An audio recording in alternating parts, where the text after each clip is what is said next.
Last Friday, White House Press Secretary Sarah Huckabee Sanders, her husband, and some acquaintances were booted from the Red Hen, a farm-to-table restaurant in Lexington, Virginia. This was the decision of one of the restaurant's owners, Stephanie Wilkinson, who said, "I'm not a huge fan of confrontation. I have a business, and I want the business to thrive." Wilkinson continued. "This feels like the moment in our democracy when people have to make uncomfortable actions and decisions to uphold their morals."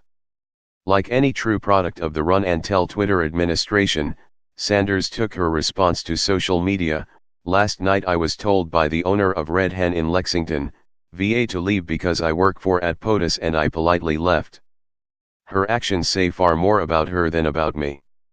I always do my best to treat people, including those I disagree with, respectfully, and will continue to do so." Her dad, the MVP of coming in last in every presidential election since I started voting, also chimed in, "Bigotry on the menu at Red Hen restaurant in Lexington, VA.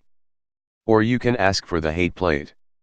And appetizers are small plates for small minds." Of course, the drama wouldn't be complete without Donald Trump giving his 2 cents and disrespecting a place he's never set foot in. The Red Hen restaurant should focus more on cleaning its filthy canopies, doors, and windows, badly needs a paint job, rather than refusing to serve a fine person like Sarah Huckabee Sanders. "I always had a rule: if a restaurant is dirty on the outside, it is dirty on the inside." Representative Maxine Waters, D. California, no stranger to controversy, sided with Wilkinson.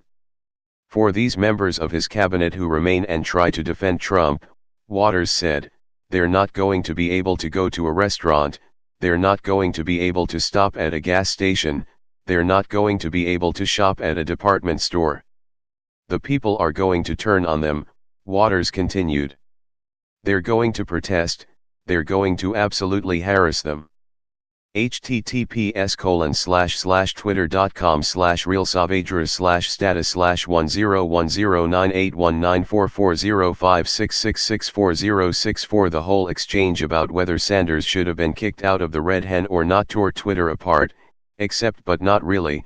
You can't break something that has already been shattered into a million pieces, or even into thirds. As I see it, our country is at least split into thirds. There are the Trumpers, the anti-Trumpers, and then the people who can't afford to play. I thought I'd make my case directly to the woman who comes out every day, or when she feels like it, anyway, and defends Trump to the White House press corps. Dear Sarah Huckabee Sanders, I'd smile if I were you, ear to ear. You should be happy that restaurant kicked you out. You should write a thank you letter and send 5 dozen roses to Stephanie Wilkinson, along with some type of gift card. Why in the world would you want to eat at a place full of people who don't like you? They watch you co-sign any and everything that the president says. We know his lying power is uncanny, second to none, his only true talent, but you reinforce those lies. If he were the Professor X of liars, you'd be the Jean Grey. This would be all fun and games if these lies, along with the divisiveness, race-baiting, misogyny, homophobic, transphobic and xenophobic behavior, didn't hurt real people. But they do. Right now, there are children separated from their parents who have no idea when they will see them again. That's just the latest example of how the administration you represent causes people to live in fear because of the actions and policies you protect, promote, and make excuses for, day after day. You were tossed out of that restaurant, and I bet it didn't feel good to be rejected and embarrassed, especially as a white person with power, money, and fame in America. So imagine if you had to feel like that every day.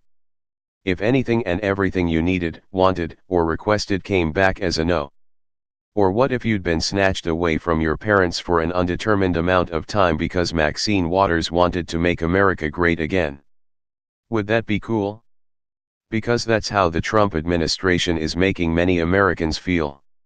You claim that you treat people you disagree with respectfully and that you will continue to do so, but you are affiliated with people who specialize in disrespect. Donald Trump has disrespected everything and everyone, the women in his private life, Mexican immigrants, Haitians, and Africans, a reporter with a disability, Meryl Streep. And you've been part of that. Your disagreements aren't just a matter of meaningless political discourse between powerless civilians, you are connected to a source of pain to many people, and you have to expect that resistance comes with that. I'm here to tell you that all is not lost. Americans can be forgiving people, and you have the platform and resources to make this right. I was just telling my friend how you, like Sean Spicer, look really uneasy when you stand behind that podium. I think it's because you know what you are doing is wrong. You don't really want to be called a racist, become the butt of late-night jokes, and kicked out of a restaurant for promoting and protecting evil. So why do it? Don't do it anymore. Apologize for your actions and walk away. Let it go with grace. History has been kind to many who saw the errors in their ways before it was too late. Sincerely, D. Watkins. P.S. I've eaten at the Red Hen and the food is amazing. You missed out. Can you even imagine what else you're missing out on?